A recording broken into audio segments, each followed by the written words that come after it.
ఓరి చేతగాని సన్నాసులు ద్వారా ఇప్పటికైనా పవన్ కళ్యాణ్ గురించి మాట్లాడడం మానేయండి. సార్ నమస్తే సార్. నమస్తే అండి. పవన్ కళ్యాణ్ గారు ఈ రోజు టీడీపీకి ఒక 50 lakhs డొనేషన్ ఇవ్వడం జరిగింది.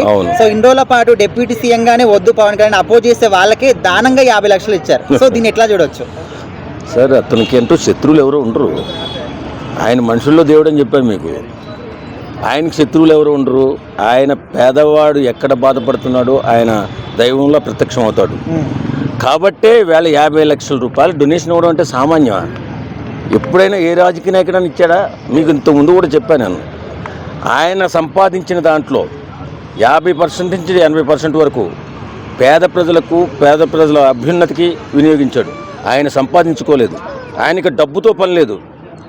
అందరూ బాగుండాలి, పేదవాళ్ళు అందరూ బాగుండాలా. కాబట్టే ఆ హాస్పిటల్ కదా, ట్రస్ట్కి, అదే మన క్యాన్సర్ హాస్పిటల్కి కదా 50 లక్షలు ఇవ్వడం అంటే సామాన్యం. అతను అంటే ఎన్ని నెలల్లో గట్టిగా సంపాదించాడు కాబట్టి ఇచ్చాడు అంటున్నారు చాలా మంది. ఏడిసేరేతలో అలాంటి మాటలు పట్టించుకోకూడదు. ఎందుకంటే ఆయన సంపాదన ఎందుకే బాబు? నాకు అర్థం కాదు. రాజకీయాలు మానేసిన 2 సినిమాలు తీసుకుంటే ఆయన జీవితాంతం బతకొచ్చు. ఎలాగా?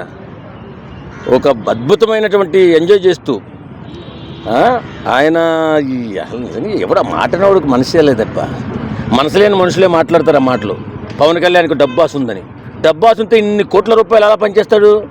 ఈ సన్నాసులు ఇంకా మారట్లేదండి ఎందుకో. కానీ అరే ఒక మంచోడిని పోగడంటారా, ఇంకో మంచోడు తయారవుతాడు. అర్థం. 50 లక్షలు పవన్ కళ్యాణ్ ఇచ్చాడు, నువ్వు కూడా పోటీ పడి 1 కోటి రూపాయలు. ఓరి చేతగాని సన్నాసులు ద్వారా ఇప్పటికైనా పవన్ కళ్యాణ్ గురించి మాట్లాడడం మానేయండి. అది నేను చెప్తున్నా. రాజకీయ నాయకులు కాదు అతను. పవన్ కళ్యాణ్ రాజకీయ నాయకుడే కాదు అసలు. నిజంగా చెప్పాలంటే అతను సేవ చేయాలని వచ్చాడు. ఆయనకి పదవులతో పెద్ద పని ఏం లేదు. పదవులు ఉంటేనే సంపాదించుకుంటారా? 100 కోట్ల రూపాయలు ఇస్తారా? ఒక 2 నెలలు డేట్స్ ఇస్తే 100 కోట్లు ఏం చేసుకుంటాడు అతను? ఆయనకి డబ్బుతో పని లేదు. ఈ రోజుకి కింద పడుకుంటాడట. బెడ్ కూడా అవసరం లేదు. అలాంటి మహాత్ముడిని మీరు విమర్శిస్తున్నారంటే మరి మిమ్మల్ని ఏ భాషలో తిట్టాలి, ఏమని తిట్టాలి, ఎలా తిడితే మాకు కోపం తగ్గుతుంది చెప్పండి సార్. ఇప్పటికైనా టీడీపీలో ఉన్న వాళ్ళు ఆయన మంచితనాన్ని గొప్పతనాన్ని అర్థం చేసుకుంటారు అనుకోవచ్చా?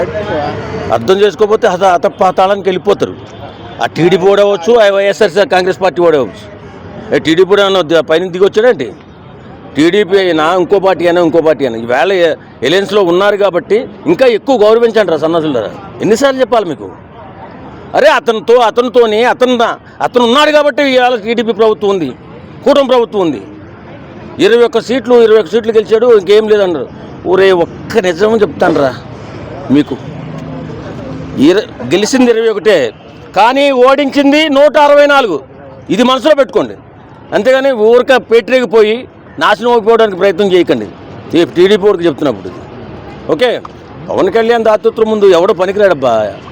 ఆంధ్రప్రదేశ్లో కానీ మన ఇండియాలో కానీ ఇలానే ఉంటే సీఎం కూడా అయ్యే అవకాశం కూడా ఉంటుందంట. సీఎం పిఎం ఆయన పెద్ద గొప్ప ఏం కదండి.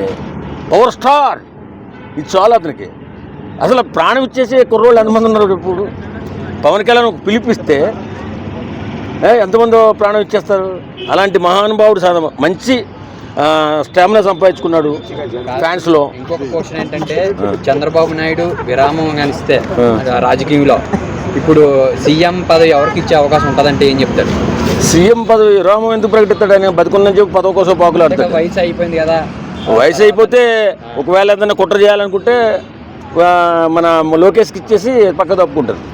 ఆయన సమర్థుడైతే పరిపాలన చేస్తాడు, అసమర్థుడైతే ఇస్తారా లేదా లోకేష్కి ఇస్తారంటే ఏం చెప్తారు? అది పవన్ కళ్యాణ్కి ఎవరండి ఎందుకు ఇస్తారు? వాళ్ళు 134 సీట్లు ఉన్నాయి. వాళ్ళు అప్పుడు కూడా ఇదే తీసుకొస్తారు, 21 తీసుకొస్తారు. ఆ తర్వాత వాళ్ళకి జరిగే పరిణామం చాలా తీవ్రంగా ఉంటుంది.